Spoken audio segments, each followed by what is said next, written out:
నమస్తే welcome to మన TV. ప్రస్తుతం మనతో పాటు ఉన్న న్యాచురోపతి డాక్టర్ ఎస్ఏ కుమార్ గారు. హలో సార్, నమస్తే. నమస్తే సార్, నీ పెయిన్స్ గురించి మాట్లాడుకుందాం. నీ పెయిన్స్ లో కూడా జనరల్ గా ఈ మధ్య కాలంలో 3 రకాల నీ పెయిన్స్ చూస్తున్నాం. ఇప్పుడు స్టార్ట్ అవుతున్నాయి కొంతమందికి, కొంతమందికి మోడరేట్ గా నార్మల్ గా ఉంటున్నాయి, కొంతమందికి సివియర్ గా ఉంటున్నాయి. సో ఈ 3 రకాల నీ పెయిన్స్ గురించి మాట్లాడుకుందాం. అలాగే ఎలా తగ్గించుకోవాలి, ఏం తినాలి, ఏం తినకూడదు. యాక్చువల్లీ ఈ నీ పెయిన్స్ లో ఎట్లా ఉంటాయంటే depending upon their age group and depending upon their symptoms totally depend అవుతుంది అనమాట. Okay, so first thing like we have to diagnose whether the patient is suffering with the arthritis or not. లేకపోతే వాళ్ళకు symptoms బట్టి వేరే ఏమైనా problems ఉన్నాయా. Okay, ఇంకొకటి ఏంటంటే age related knee pain. That is నార్మల్గా ఏమవుతుందంటే when ever the person is suffering with osteoarthritis. So ఈ osteoarthritis అంటే లైక్ నార్మల్గా ఒక ఏజ్ వచ్చిన తర్వాత వాళ్ళకు కార్టిలేజ్ అరిగిపోతుంది. సో ఈ కార్టిలేజ్ అరిగిపోతున్నప్పుడు ఏమవుతుందంటే వాళ్ళకు నార్మల్గా దిల్ గెట్ పెయిన్. ఓకే, నడిచినప్పుడు వాళ్ళకు నొప్పి రావడం, లేకపోతే ఈ ఈ 2 బొక్కలు ఎట్లా ఉంటాయి కదా మనకు, అప్పుడు ఒకటి తగిలినప్పుడు టచ్ అయినప్పుడు ఏమవుతుందంటే అక్కడ కార్టిలేజ్ అరిగిపోతే అక్కడ డ్రైనెస్ వచ్చేసి దానివల్ల వాళ్ళకు పెయిన్ వస్తాయి. Okay, so that is also one of the reason అనమాట. సో ఈ టైప్ ప్రాబ్లమ్స్ ఎక్కువ మందికి వస్తున్నాయి ఇప్పుడు. అండ్ ఈ ప్రాబ్లమ్స్లో అక్కడ జరుగుతుంది ఏంటి exactly, suppose let us say we are going to a doctor, orthopaedic surgeon. మేము వెళ్తే అప్పుడు ఏమవుతుందంటే directly will suggest for surgery, knee replacement surgery, లేకపోతే he will ask to go for a PRP. Okay, PRP గురించి కూడా చెప్పొచ్చు. Next option that is even 2 మీరు చేసినా సరే కూడా మీకు 100% no guarantee for like whether they can tell you like మాకు ఓకే 10 yearsలో మీకు పూర్తిగా తగ్గిపోతుంది, లేకపోతే మీకు ఇంకో తర్వాత మీకు నొప్పి రాదు, నథింగ్ లైక్ దట్. సో టోటల్గా ఓవరాల్గా మనం చూస్తే ఏమవుతుందంటే that is not the solutions. Okay, solution is something like whenever we are living in a nature and we are taking all sort of natural food, దాని ద్వారా మన శరీరంకు 100 to 100% సొల్యూషన్ రావాలి. సో ఆ విధానం మనం మెయింటైన్ చేయాలి. That is my opinion. So cartilage అరిగిపోయిందంటే కార్టిలేజ్ మనకు డెవలప్ చేయడానికి there are certain medication also is there in my clinic. Apart from that ఇంకో కొన్ని ఏమవుతుందంటే లైక్ సపోజ్ ఒకరికి కొలాజన్ లెవెల్ తగ్గిపోయింది, ఈవెన్ దానివల్ల కూడా వాళ్ళకి వస్తుంది. So depending upon the patients only. అయితే ఇప్పుడే జనరల్ గా ఫస్ట్ స్టేజ్ నుంచి ఇప్పుడు స్టార్ట్ అవుతున్న వాళ్ళైతే ఎలాంటి జాగ్రత్తలు తీసుకోవాలి అంటారు, ఎక్కువ అవ్వకుండా? Yes it's a very interesting question. Actually వాళ్ళ ఏం చేయాలంటే ప్రోబయోటిక్ ఫుడ్ పెంచాలి డైలీ ఆహారంలో. Probiotic food in the sense all sort of fruits, okay, raw vegetable juice. Okay, these are the items they have to take in a higher quantity.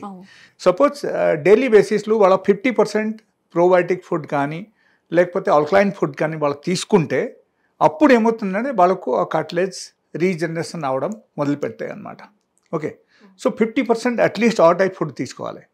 The second thing like there is a small remedy, I will tell you that. ఆ remedy వాళ్ళ daily బేసిస్లో వాళ్ళు పాటించారంటే even దానివల్ల కూడా వాళ్ళకు cartilage పెరగడం మొదలు పెడతాయి.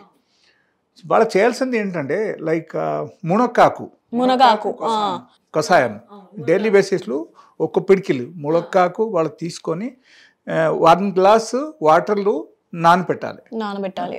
ఓకే, బాగా కడిగేసి మళ్ళీ బాయిల్ చేయాలన్నమాట. బాయిల్ చేసేసి ఆ వాటర్ మాత్రం తాగాలి. సో డైలీ అట్లీస్ట్ 1 time పొద్దున పూట. That is number 1. The number 2 which I said like it is there must be fruits and vegetable intake. The number 3 is another remedy. So there is one type of ఆకు అన్నమాట. ఆకుకూరలు శ్వేత arc అని చెప్తాం నార్మల్గా. So శ్వేత arc తెలుసు కదా, జిల్లెడాకు. Okay, so ఆ type జిల్లెడాకు మనం తీసుకొని మనం ఏం చేయాలంటే we have to take a pan. ఈ ప్యాన్లో కొంచెము ఆవాల నూనె వేయాలి. ఆవాల నూనె వేసేసి మనం ఏం చేయాలంటే ఈ కొంచెం వేడి అయిన తర్వాత ఈ ఆకు వేయాలి. ఓకే, వేసేసిన తర్వాత కొంచెం అది కూడా కొంచెం దానిలో కొంచెం ఫ్రై అయినట్టే అవ్వాలి, బట్ నాట్ పూర్తిగా ఫ్రై అవ్వకూడదు, కొంచెం వేడి చేయాలన్నమాట. ఒక 2 minutes వేడి చేసేసిన తర్వాత మనం ఏం చేయాలని తీసేయాలి. దింపేసి ఆ ఆకు మాత్రం మనం తీసుకొని ఇన్ కేస్ ఈ నీ జాయింట్లు మనం రిప్లేస్ చేసి ఒక క్లాత్ కట్టేయాలి. ఓకేనా? సో అప్పుడు ఎక్కువ వేడి ఉండకుంటే మనం చూసుకోవాలి అనమాట.